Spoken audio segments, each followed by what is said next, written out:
Bismillahirrahmanirrahim. Assalamualaikum warahmatullahi wabarakatuh. Waalaikumsalam warahmatullahi. Innal hamdalillah nahmaduhu wa nasta'inuhu wa nastaghfiruh wa natubu ilaihi wa na'udzu min sururi anfusina wa sayyiati a'malina. May yahdihillahu fala mudilla lahu wa may yudlil fala hadiya lahu. Asyhadu an la ilaha illallah wahdahu la syarika lahu wa asyhadu anna Muhammadan abduhu wa rasuluh la nabiyya ba'da. Allahumma salli wa sallim wa barik ala nabiyyina Muhammad wa ala alihi wa sahbihi wa man tabi'ahu bi ihsan ila yaumiddin. Allahumma la sahla illa ma ja'altahu sahla wa anta taj'alul hasna idza syi'ta sahla.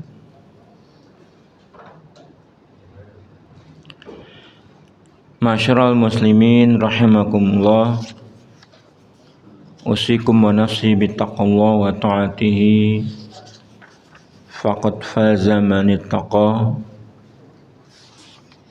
Yaqulu ta'ala fi kitabil karim, a'udzu billahi minasyaitonir rajim. Ya ayyuhalladzina amanu ittaqullaha haqqa tuqatih wa la tamutunna illa wa antum muslimun. Syukur alhamdulillah, pagi hari ini kita bisa buka kehidupan kita dengan bersujud kepada Allah dan duduk di majelis seperti ini karena dua nikmat yang diberikan oleh Allah yang paling besar, yaitu kesempatan dan kesehatan. Kemudian kita bisa memanfaatkannya untuk ibadah. Sebab tidak banyak orang yang mampu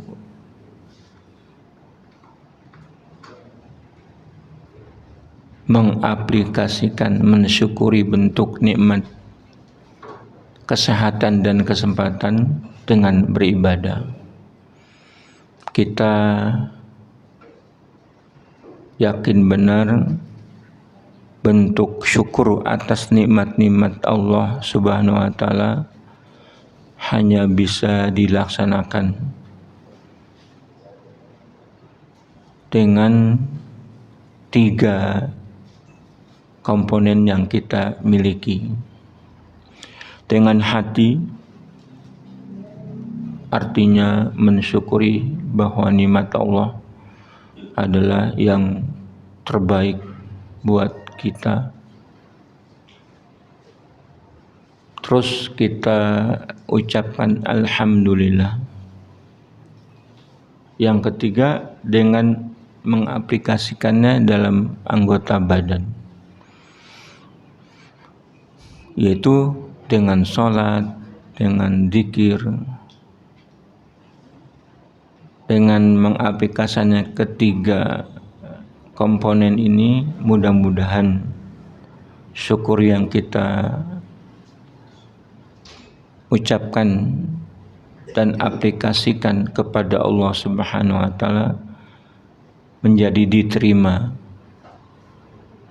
dan Allah berkenan menambah nikmat-nikmat yang lain yang tidak kita duga-duga,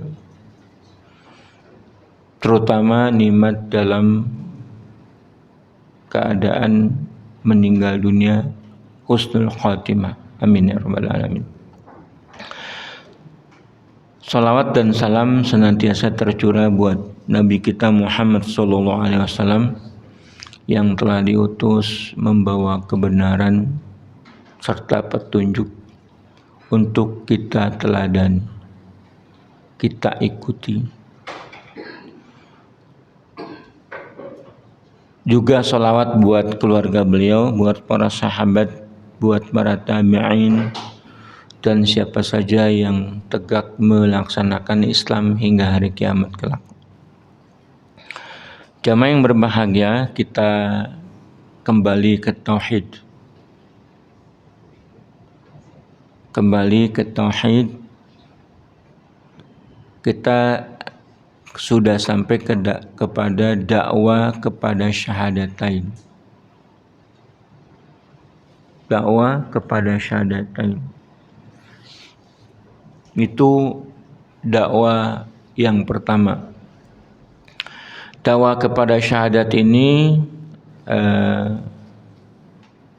masih ada satu hadis yang belum kita terangkan, yaitu hadis riwayat Bukhari dan Muslim dari Sahal bin Sa'ad radhiyallahu anhu.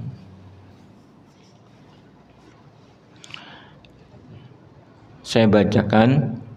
Walahuma an Sahalin ibni Sa'ad radhiyallahu anhu anna Rasulullah sallallahu alaihi wasallam qala yawma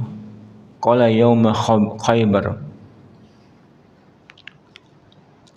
la utiyanna rayah godan rajulan yuhibbullah wa rasulah wa yuhibbuhullahu wa rasuluh yaftahullahu ala yadayhi fabatan nas yadukuna lailatahum ayyuhum yu'taha falamma asbahu ghadaw ala rasulillah sallallahu alaihi wasallam kulluhum yarju ayyu'taha faqala aina Ali bin Abi Thalib faqila wa yastaki ainai qala farsilu ilaihi fa'utiya bih fabasaqa fi ainaihi wa da'alahu fabara'a ka'lam yakun bihi waja'un fa'atahu raya faqala unfud ala rislik hatta tanzila bi sahhatihim thumma da'uhum ila al-islam wahwirhum bima yajibu alaihim min haqqillahi ta'ala fi fawallahi la ayyahdiyallahu bika rajulan wahidan khairul laka min khumrin ni'am. Yadukun ay yakhubun. Artinya kira-kira sebagai berikut.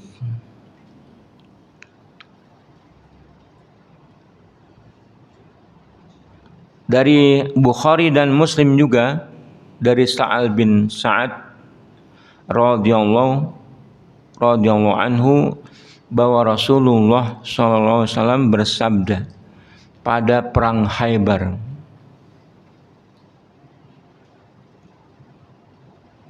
Perang Khaybar itu berarti perang menghadapi terutama bangsa Yahudi. Beliau bersabda, sesungguhnya aku akan menyerahkan panji esok hari kepada seorang laki-laki yang mencintai Allah dan Rasulnya dan dicintai Allah dan Rasulnya. Ya. Menyerahkan royah, panji, bendera kepada seorang laki-laki yang mencintai Allah dan Rasulnya dan dicintai oleh Allah dan Rasulnya.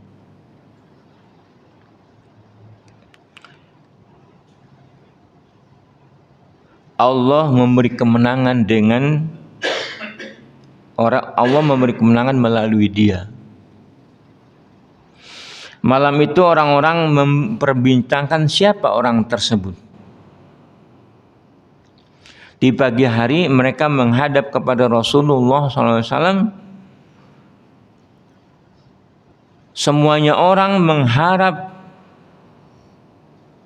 dirinya yang akan diserahi panji itu.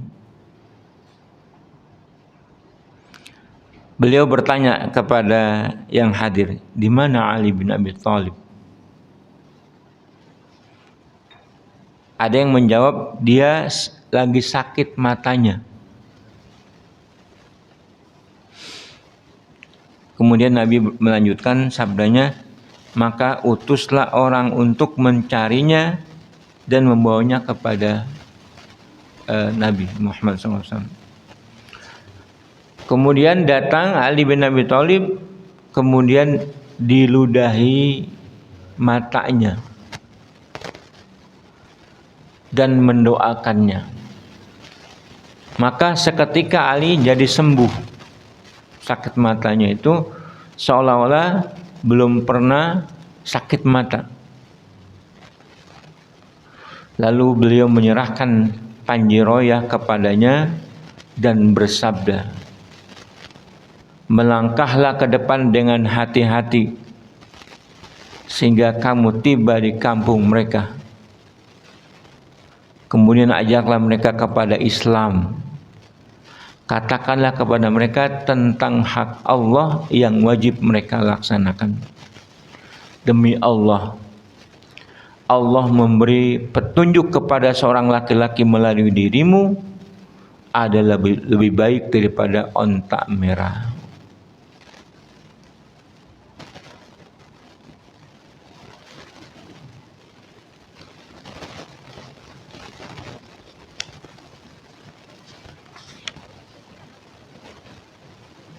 Ya, keterangannya yang ingin saya jelaskan dalam ini ada dua. Pertama, ada dua minimal. Pertama, siapa yang berhak mendapatkan roya? Roya itu sebagai panji pasukan, tandanya Nabi tidak ikut. Jadi Nabi mengutus, dipimpin oleh seorang sahabat, ditandai dengan membawa roya.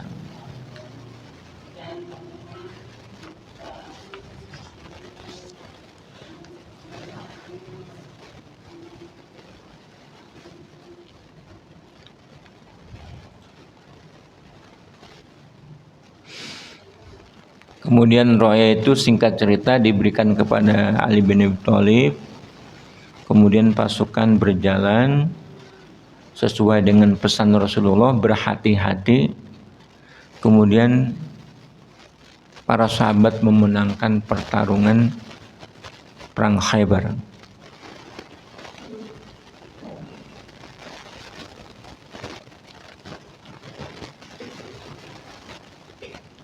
Nah, yang perlu diterangkan dalam hubungannya dengan bab kita berdakwah kepada syahadat adalah kalimat ud'uhum ilal Islam. Karena mereka bangsa Yahudi, sudah beragama, perlu dijelaskan, masuklah ke dalam Islam.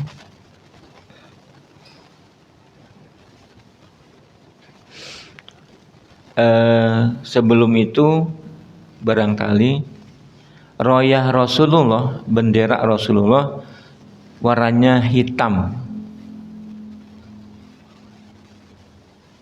Ya, royah warnanya hitam, tulisannya putih. Kalau liwa itu juga bendera warnanya putih, tulisannya hitam. Sering lihat kan dianggap bendera teroris itu. Padahal bendera itu putih, warnanya tulisannya hitam, atau hitam tulisannya putih. Tulisannya apa? Tulisannya maktubun fihi la ilaha illallah Muhammad Rasulullah. Di dalam bendera itu tertulis la ilaha illallah Muhammad Rasulullah.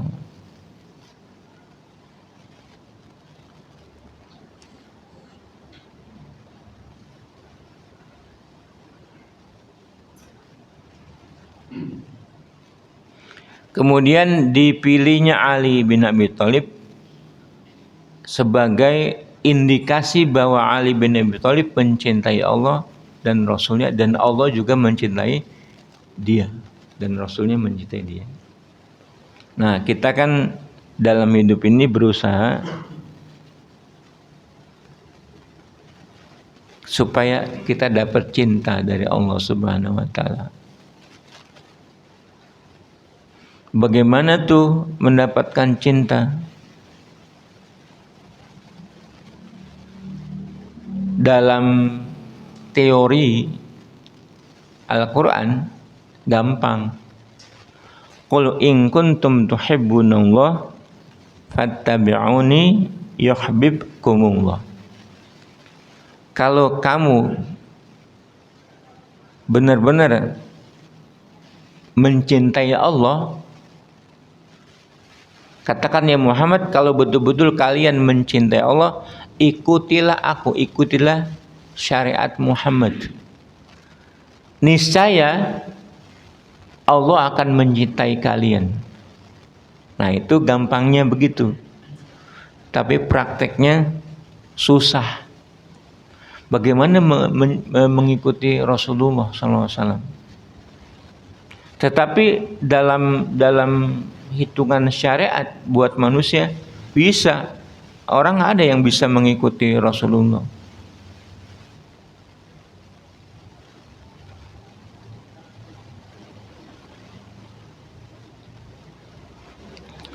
Nah, sifat orang yang mencintai Allah dan Rasulnya, dan Allah juga mencintai dan Rasulnya juga mencintai, sudah didapati oleh Ali bin Abi Thalib. Buktinya tidak diserahkan kepada yang lain, tapi Nabi SAW mencari Ali bin Abi Thalib. Bahkan kata Syekhul Islam, sifat ini tidak khusus bagi Ali, tidak pula bagi para imam, karena Allah dan Rasulnya mencintai setiap mukmin yang bertakwa, yang mencintai Allah dan Rasulnya. Akan tetapi hadis ini termasuk hujjah terbaik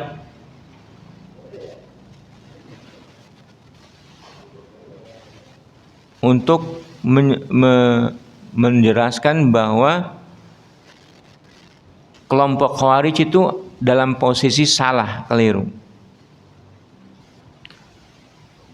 Karena kelompok Khawarij kemudian menyelisih Ali bin Abi Thalib. Hanya saja pengambilan hadis ini sebagai hujah tidak terwujud menurut pendapat Rafidhah yang membatasi nas dan menetapkan keutamaan para sahabat hanya pada saat sebelum mereka murtad. Rafidhah menganggap sahabat semuanya murtad kecuali 4 orang.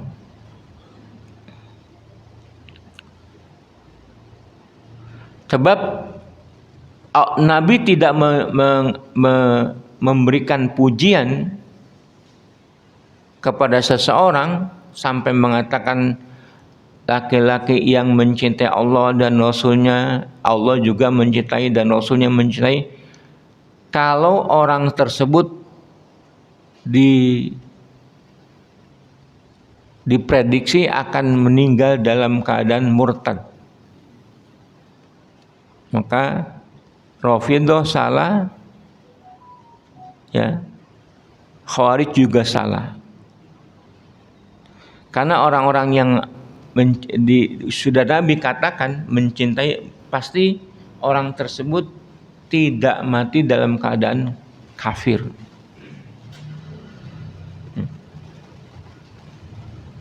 Dia mengetahui bahwa dia mati sebagai seorang Islam, tidak kafir.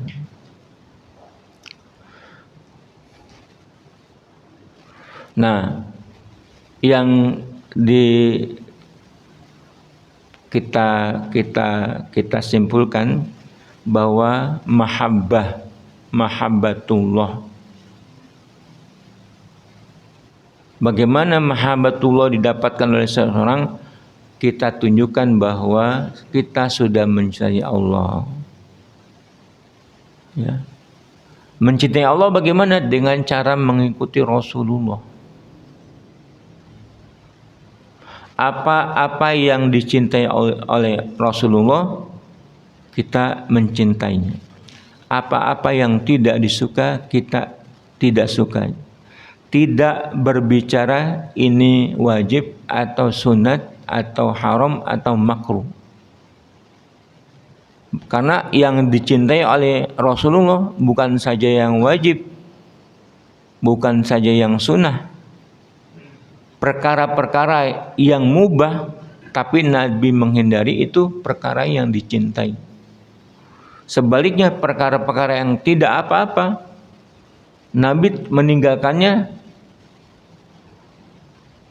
yang dalam definisi fikih adalah makruh, itu tanda Nabi tidak suka. Nah, semakin banyak orang, seseorang banyak mengikuti Rasulullah, semakin berpeluang untuk dicintai oleh Allah Subhanahu wa taala.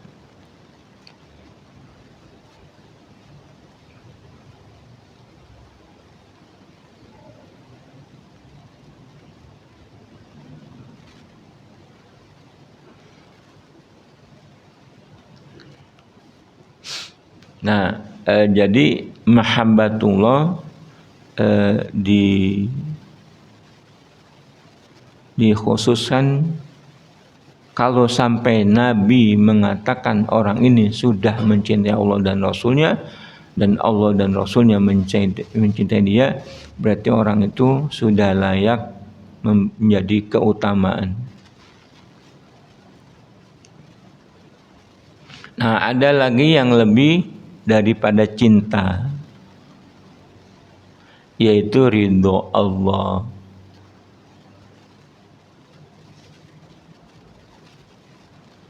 Cinta sama ridho.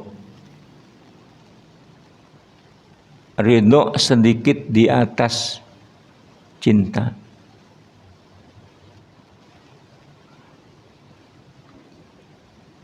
Kalau sampai orang sudah diridhoi oleh Allah, maka orang itu sudah dipastikan bakal meninggal dalam keadaan Islam.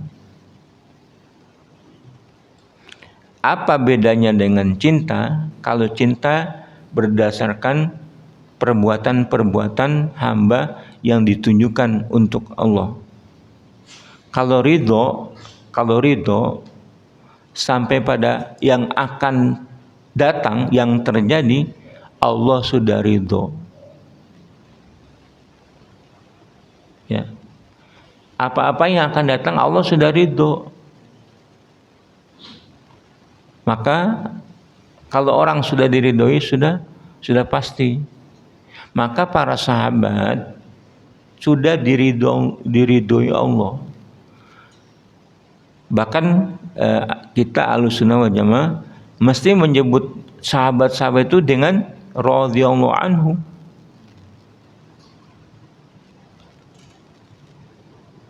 Dalam hasanah para ulama, orang menyebut nama sahabat tidak diiringi dengan kata-kata radhiyallahu anhu, itu ghairu adab. Allah saja sudah meridhai.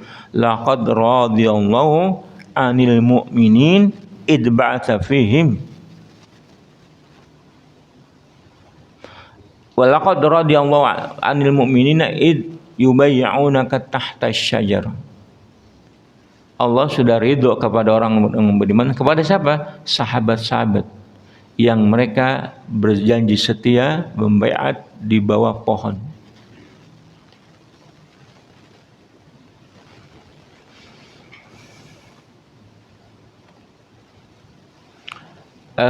bahwa mereka sudah ridho Allah dalam kisah yang Nabi beritakan, ya.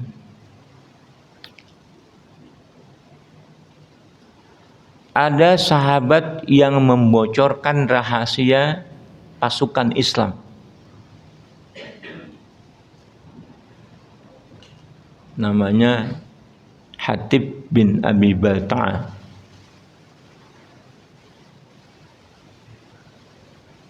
Apa kesalahannya Hatib menulis surat kepada orang-orang musyrik saudaranya di Mekah? Pada itu Nabi mau menyerang, mau ke kota Mekah, menaklukkan kota Mekah. Kayak apa tuh kesalahannya tuh? Dibocorkan. Dikirim lewat seorang wanita.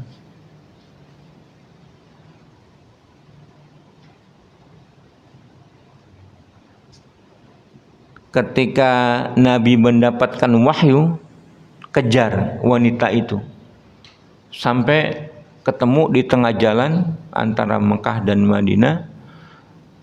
Yang ngejar adalah salah satunya Ali bin Abi Thalib. Mulanya tidak mau mengaku, tetapi Ali yakin Rasulullah nggak mungkin bohong, ini pasti benar. Kamu mau keluarkan atau saya telanjangi? Gertak. Nah, ternyata dia mengeluarkan dari balik kerudungnya surat. Langsung perempuannya ditinggal, Nabi langsung Ali bin Abi Thalib dan dua orang lagi kembali kepada Rasulullah SAW. Nah, ketika dibuka surat itu dari Hatib bin Abi Balta'ah. Maka ya sahabat-sahabat gimana nggak marah tuh? Ini internal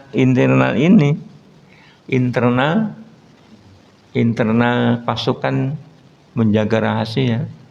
Maka Umar bin Khattab segera mencabut pedangnya. Biarkan ya Rasulullah, saya penggal munafik ini. Nah, ada kalimat Rasulullah, jangan Umar, apakah kamu tahu dia termasuk ahlul badar? Tidakkah kamu tahu apa yang Allah firmankan pada ahlul badar?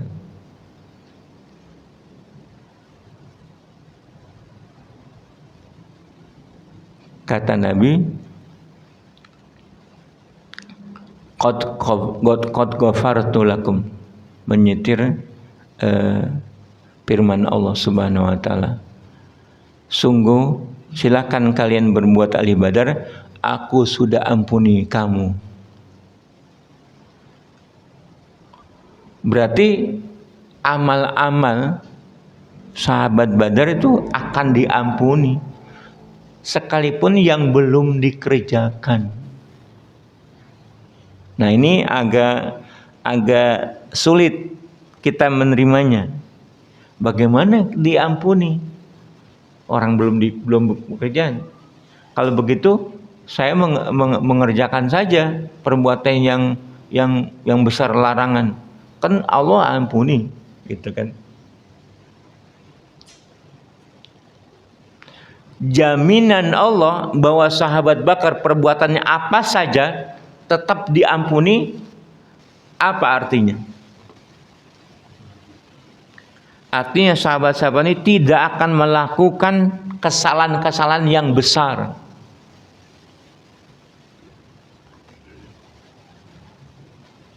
Lagi pembelaan Hatib bin Abi Balta'ah apa? Ya Rasulullah, saya tidak bermaksud mengingkari engkau, tidak keluar dari Islam, tidak membela orang musyrik.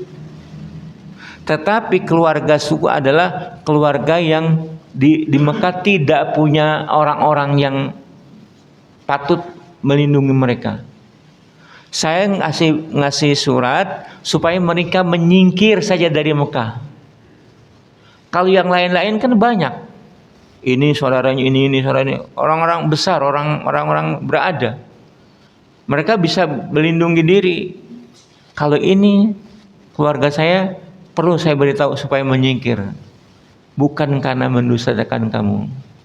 Begitu alasannya. Maka perbuatan seperti itu jadi benar, tetapi mengirim surat salah.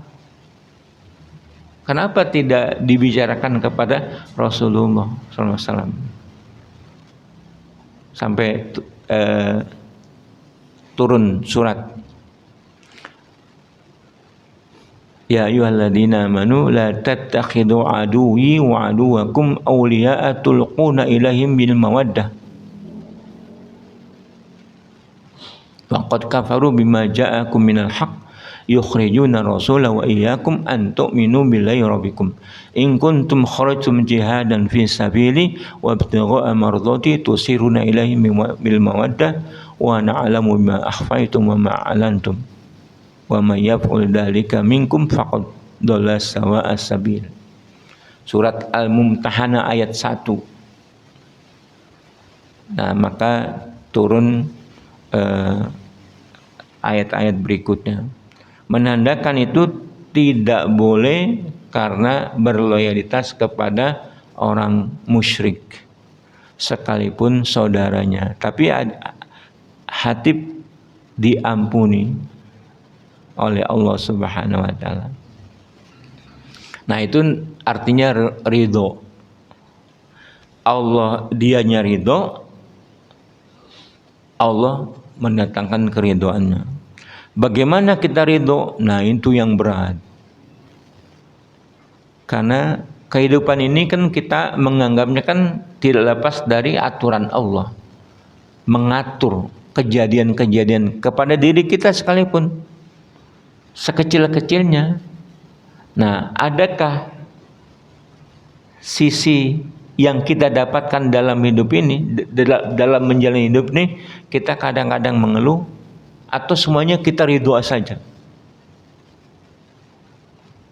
Kita terima saja sudah pemberian dari Allah. Kita jalan normal itu. Nah, kita sebenarnya hidup itu mencari ridho Allah. Mulai dari apa? Kita menunjukkan semuanya kita jalani, yang penting Allah ridho. Sekalipun dunia kita, sekalipun reputasi kita, itu jadi taruhannya. Yang penting ridho Allah.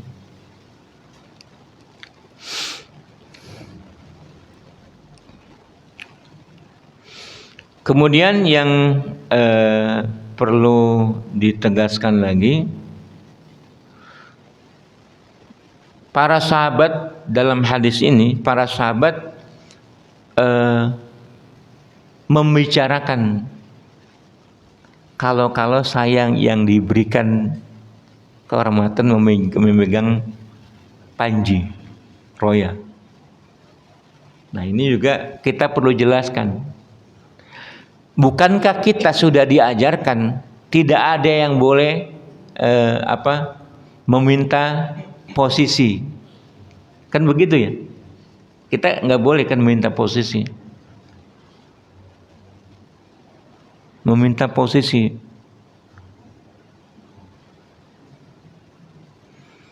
Nah, dalam keterangannya, misalnya Nabi Yusuf malah meminta posisi.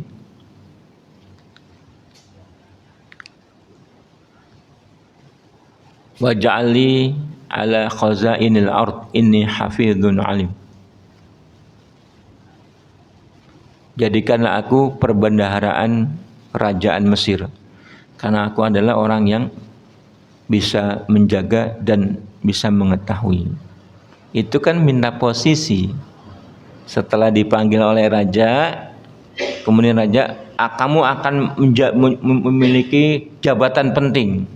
Nah, sebelum ditunjuk, jadikanlah saya bendahara. Yang kedua, dalilnya bahwa ini juga para sahabat menginginkan agar roya diserahkan kepada mereka. Malam hari ketika menjelang tidur mereka saling membicarakan siapa orang itu. Alangkah baiknya kalau semuanya berharap masing-masing mendapatkan kepercayaan itu. Berarti dalam hati kecilnya berkeinginan mengambil jabatan itu. Padahal kita dalam kajian kita nggak boleh mengambil jabatan.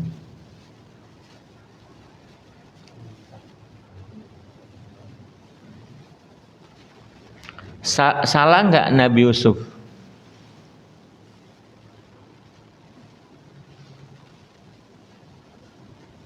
Salah nggak Nabi Yusuf?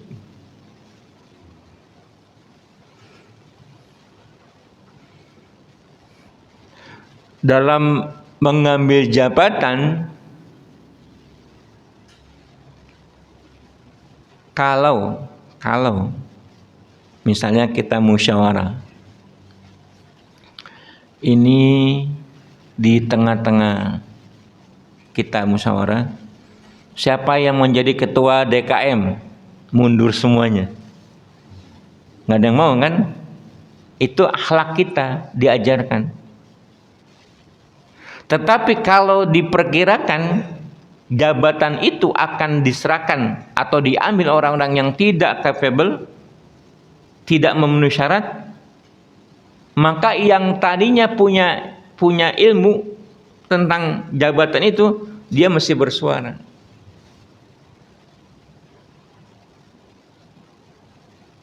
Masa orang yang pandai, ahli, menyerahkan begitu saja kalau yang ngambil jabatan itu tidak capable? Ya enggak.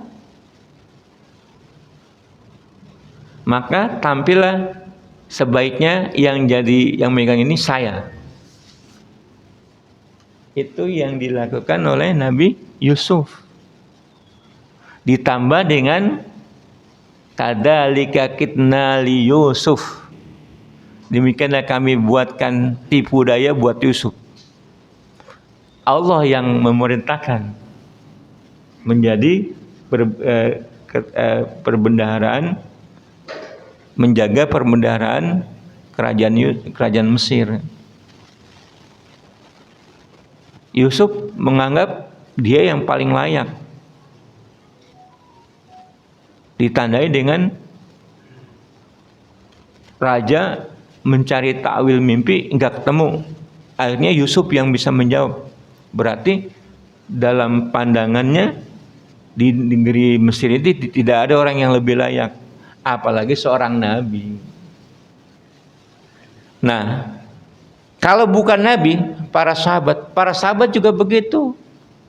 Mereka tidak lain berharap roya itu diserahkan sama dia masing-masing.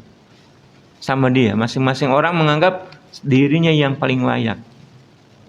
Karena itu kehormatan, karena ini peperangan. Ya. Dalam peperangan boleh nggak orang bersikap sombong?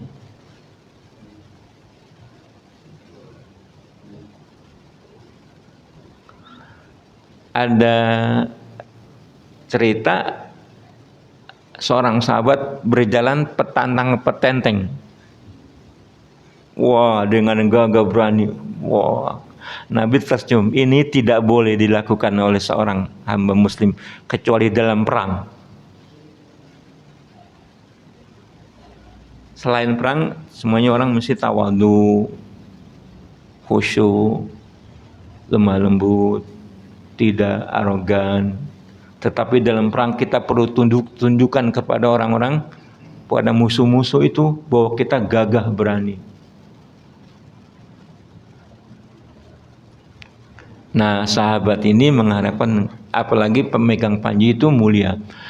Berarti sahabat itu tidak mungkin kalau mereka tidak mencintai Allah dan Rasulnya, Allah juga tidak mencintai dan Rasulnya tidak mencintai, nggak mungkin mereka merasa layak mendapatkan kepercayaan memegang roya. Berarti sahabat udah semuanya selesai. Sudah mencintai Allah dan Rasulnya, Allah juga sudah mencintai dia.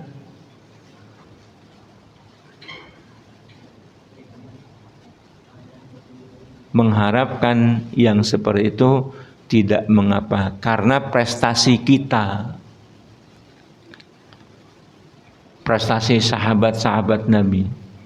Orang yang tidak merasa punya prestasi dicintai Allah dan Rasulnya, ya tidak mungkin mereka menganggap dirinya layak.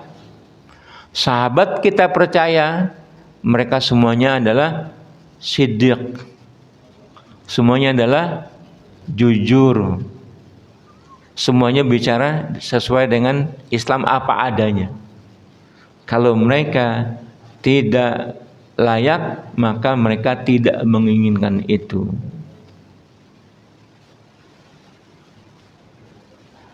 Yang berikutnya, jabatan memegang roya itu bukan jabatan yang perkara dunia, tapi perkara akhirat. Perkara dunia kita boleh nggak berebut? Nggak boleh. Perkara akhirat, orang yang berebut tentunya sudah punya kelayakan. Maka jamaah yang berbahagia, kata hadis ini, mereka masing-masing membicarakan siapa orang itu. Semuanya menganggap, memperbincangkan itu dialah yang layak. Kata hadis, yadukuna ay yakhudun, memperbincangkan siapa yang akan diserai panji tersebut. Ini menunjukkan kesungguhan para sahabat dalam meraih kebaikan dan perhatian mereka kepadanya, serta tingginya derajat mereka dalam ilmu dan iman. Sahabat tinggi dalam ilmu dan iman. Kalau tidak sahabat, terutama orang-orang lain, bicara masalah kepemimpinan itu tidak layak. Maka kata Umar bin Khattab, ma ahbabtul imara illa yaumi idzin. Aku tidak menginginkan kepemimpinan kecuali pada hari itu, saat Ali diangkat. Nah, Umar bin Khattab itu, aku tidak menginginkan kepemimpinan. Sudah. Semua sahabat begitu. Tidak menginginkan kepemimpinan. Tapi dalam perang itu, saat itulah aku menginginkan kepemimpinan. Hal ini merupakan kesaksian bahwa Ali bin Abi Thalib itu yang paling layak. Bahkan Nabi menyaksikan kepada Ali bahwa dia beriman lahir dan batin, sekaligus penetapan akan kecintaannya kepada Allah dan Rasulnya, serta kewajiban orang-orang beriman untuk wala, loyal terhadapnya. Jika Nabi SAW telah memberikan suatu kesaksiannya kepada orang-orang tertentu atau mendoakannya, maka banyak orang yang ingin mendapatkan kesaksian atau doa tersebut. Walaupun Nabi sendiri telah memberikan kesaksian yang serupa kepada banyak orang dan berdoa untuk banyak orang, seperti kesaksian surga beliau berikan kepada Thabit bin Qais, Abdullah bin Salam, walaupun kesaksian itu juga beliau berikan kepada orang-orang lain. Nah, itu namanya dalam keadaan atau situasi tertentu, masing-masing orang punya kelebihan-kelebihan.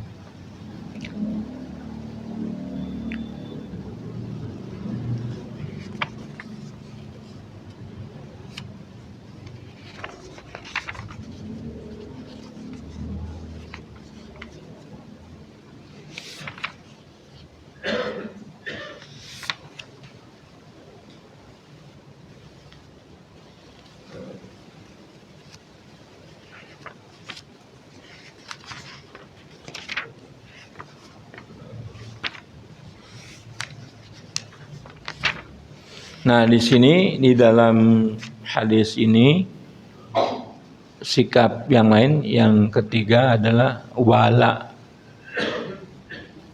Wala kepada orang yang sudah didoakan oleh Nabi. Kepada kita yang jauh masa dari Nabi, kita wala diberikan kepada orang Islam kalau dia orang bertakwa total. Kalau orang Islam yang bercampur antara ketakwaan dan kemaksiatannya, ya di dalam dirinya ada hak wala dari ketaatan yang diberikan, yang ditunjukkan oleh dia, dan juga baro atas kemaksiatannya. Maka orang beriman itu ada dua, wala mutlak untuk orang-orang bertakwa, dan wala dan baro tergantung kepada amal-amalnya. Kita mesti mensikapi wala ini persoalan yang paling penting, bagian dari konsekuensi daripada akidah tauhid. Kalau kita berakidah tauhid tidak memiliki wala dan bara, berarti tauhid kita dipertanyakan.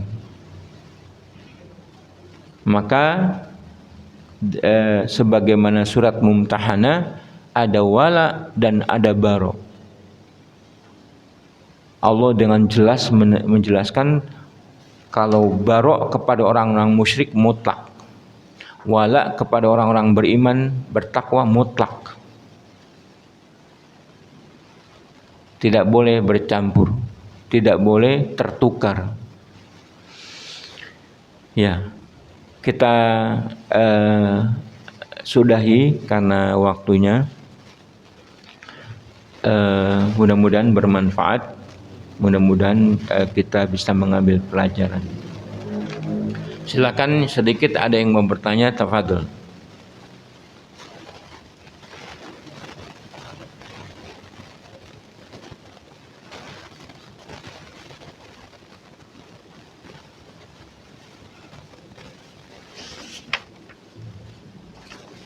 Jadi kalau kita minta jabatan itu alasannya apa? Kita yang paling layak di antara yang ada. Kalau sampai diserahkan kepada yang lain jadi kancuran, maka kita harus tampil. Ya, Anies kan minta jabatan presiden. Hah? Ya, Anies kan yang paling layak, Anies Baswedan. Anies siapa yang Anies Baswedan yang paling layak jadi presiden. Berarti dia minta boleh ya, minta rakyat agar dipilih.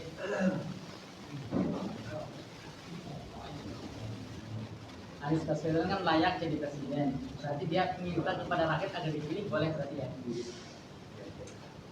Sistem demokrasi kan tidak ada dalam Islam. Misalnya begini, misalnya dia paling layak. Kalau rakyat nggak memilih, nggak jadi. Dalam Islam itu, apalagi kita one man one foot. Kalau men-mennya ini kebanyakan bejat, yang bertakwa hanya sedikit, nggak bakal menang. Ya kan? Demokrasi itu tidak masuk dalam hitungan Islam. Kecuali syaratnya dibuat bukan Islam. Ada orang yang berpendapat, kalau demokrasi mau adil, mau sukses, sesuai dengan ketentuan-ketentuan yang Islam sebagian, orangnya sudah sama semuanya, pemikiran sama, intelektualnya sama, ya, semuanya sama, maka baru demokrasi baru fair. Karena orang yang sama memilih yang terbaik. Lah kalau pezina disandingkan dengan ulama, suaranya sama-sama satu. Kalau di satu kampung pezinanya 10, ulama 1, menang siapa? Indonesia, negara kita, pezina semuanya apa? Orang ulama bertakwa. Atau pelaku yang tidak mengenal Islam, yang mengenal Islam siapa? maka demokrasi tidak pernah terjadi. Karena manusia itu kebanyakan ada yang levelnya tinggi, ada yang levelnya bawah, pikirannya ada yang luas, ada yang pikirannya cuman nasi saja. Maka sampai hari kiamat begitu manusia. Maka demokrasi tidak pernah. Tetapi ketika kita hidup di satu negara mengharuskan kita memilih, ya siapa yang memilih silakan, yang tidak memilih silakan, itu kan hak. Bisa digunakan bisa tidak. Kalau yang menggunakan hak, antum misalnya menggunakan, gunakanlah pikiran yang berjernih. Siapa yang paling layak? Itu kita di hadapan Allah sudah selesai kepada Allah. Perkara yang kita pilih itu menang atau tidak bukan urusan. Harapannya sih menang. Ya. Kalau tidak menang, jangan sampai kita menggadaikan akidah. Misalnya gini, misalnya kandidatnya cuma 2. Yang 2 tuh rusak semuanya. Itu kita nggak milih. Mau dicara apa juga nggak itu. Nah, kalau ada yang bagus, ada yang baik, mudah-mudahan dia lebih memperhatikan Islam, lebih memperhatikan kesejahteraan. Nah, itu mungkin kita pilih gitu. Siapa ya? Anies. Ya.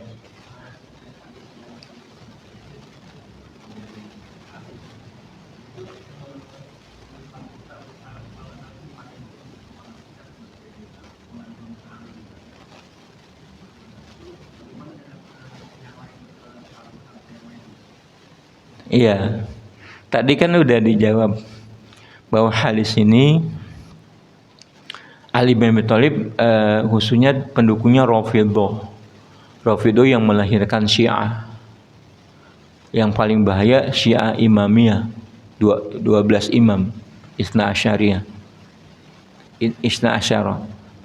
Nah, dia mengatakan yang lain tidak layak jadi khalifah kecuali Ali bin Abi Thalib. Nah, ini dipakai oleh oleh mereka dalil. Tetapi pasukan Islam yang memenangkan, yang mengangkat bukan Ali kan banyak. Bukan hanya perang Khaybar ini diangkatnya Ali bin Abi Thalib, tapi kepada peperangan lain misalnya Usama itu memimpin Abu Bakar, memimpin Umar, memimpin Ali. Nah, tentunya Ahlussunnah wal Jamaah sudah dapat punya jawaban bahwa hadis tentang Ali bin Abi Thalib diutamakan oleh Rafidhah. Wallahu a'lam bishawab. Kita akhiri ya, karena sudah cukup, kita tutup. Subhanakallahumma rabbana wa bihamdika asyhadu an la ilaha illa anta astaghfiruka wa atubu ilaik. Assalamualaikum warahmatullahi wabarakatuh.